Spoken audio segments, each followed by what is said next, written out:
اختبر نفسك لغاية الدرس الثالث، ولايك وشير عشان يوصلك كل جديد انت واصحابك.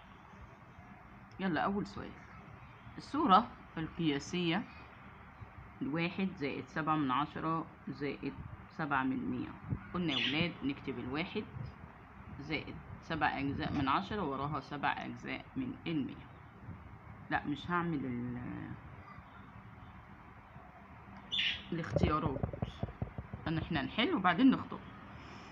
16 على 10. 16 على 10. 16 على 10 دي يا ولاد يعني بتفكرني ب16 على 10 لما بقول لك وقع ال16. صح؟ صح يا مس. طب ايه الموضوع؟ العلامة هنا هتبقى بعد رقم. هي والله يا حبيبي، هي 16 على 10.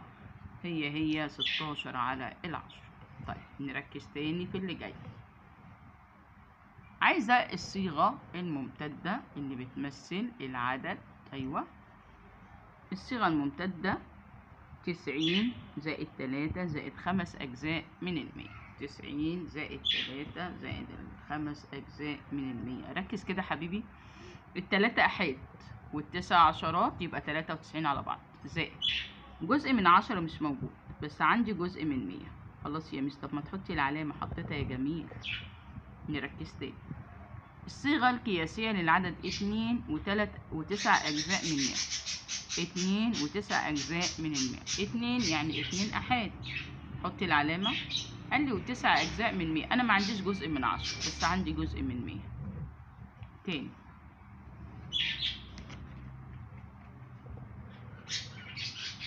نيجي للجميلة بتاعتنا دي. مالها دي يا مس؟ جميلة زيك أوي. آخر الفيديو هنحط صورة الشطار بتوعنا، طلاب 5 تاني، الناس الجميلة الحلوة اللي بيذاكروا معايا ويحلوا على طول. 3 في 10، 2 في 1 على 10، 5 في 1 على 1000. 3 في 10 بكام يا ولاد؟ يعني 30. أنا ما عنديش أحاد يبقى أحط 30 الأول. يلا نحط مع بعض 30. 30. يلا أدي 30 وحط العلامة. بعدين 2 في 1 على 10 يعني 2 في جزء من 10 أهي. 5 في 1000 يعني 5 في جزء من 1000. طب أنا ما عنديش جزء من 100، صح كده؟ أهو. يبقى 30 و205 جزء من إيه؟ ال1000. ركز تاني يا جميل يا شطور يا عسل. عايزة أجيب الرقم الناقص اللي هنا. ماشي، تعال نشوف. 7 مكتوبة وال4 اتكتبت عشان هي في خانة الجزء من 1000. يتبقى لي 5 إيه؟ 5 أجزاء من ال1000. اوعى تكتب 5 بس، غلط. أنت بتكتبها وتكتب الاسم الخانة بتاعتها. طيب يلا مع بعض نشوف أكمل بيقول إيه. أكمل بيقول لي الصيغة الممتدة للعدد العشري. يعني أفكه. صيغة ممتدة يا ولاد يعني إيه؟ يعني نفكه يا مس. يلا نفك العدد مع بعض. يلا نفك العدد مع بعض. ركز كده يا ولاد. من أحاد 9 بكام؟ ب9 زائد 6 بعد العلامة على طول يبقى 6 أجزاء من 10. أيوة يا مس. زائد ال4 تاني رقم بعد العلامة يبقى 4 أجزاء من 100. زائد ال2 في جزء من 1000 يبقى 2 من 1000 يعني 2 وصفرين قدامها. يا مس. ينفع بطريقة تاني؟ ينفع ان انا اكتب ال9 زائد واكتب العدد العشري كله مع بعض.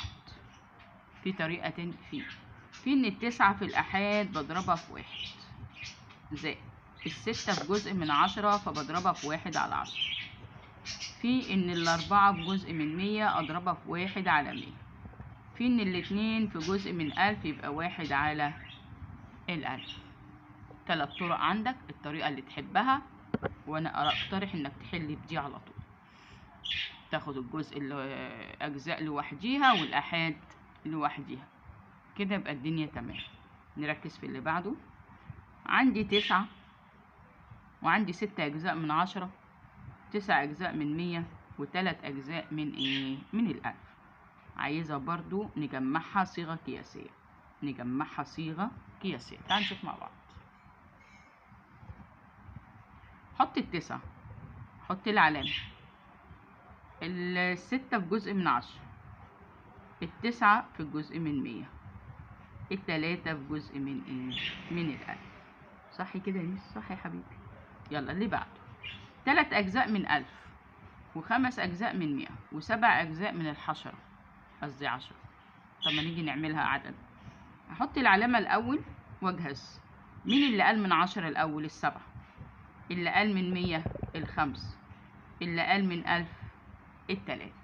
تاني، اللي قال عندي من 10 السبعة. اللي موجود في جزء من 100 الخمس. اللي موجود في جزء من 1000 مين؟ التلات. لايك وشير عشان يوصل لك يا حبيبي كل جديد. تركز في السؤال اللي جاي. الصيغة القياسية يعني اكتبه عدد. لما يقول لك صيغة قياسية اكتب عدد. للصيغة اللفظية يعني هو مكتوب بالعدد. بص يا ولاد، 3 وفاصلة اهي صح، يبقى التلاتة دي تخش أحاد. جزئين من 100 حط علامة، مفيش جزء من 10 بس في جزئين من 100 يعني 2 من 100. نركز. أسيب لك بقى ده كده واجب. اكتب الصيغة الممتدة، فك العدد، حلل برضو ب3 طرق براحتك برضو، احنا خدناهم في الحصة. فك وحل ووريني اجاباتك. لايك وشير عشان يوصلك كل جديد. والسلام عليكم ورحمة الله وبركاته.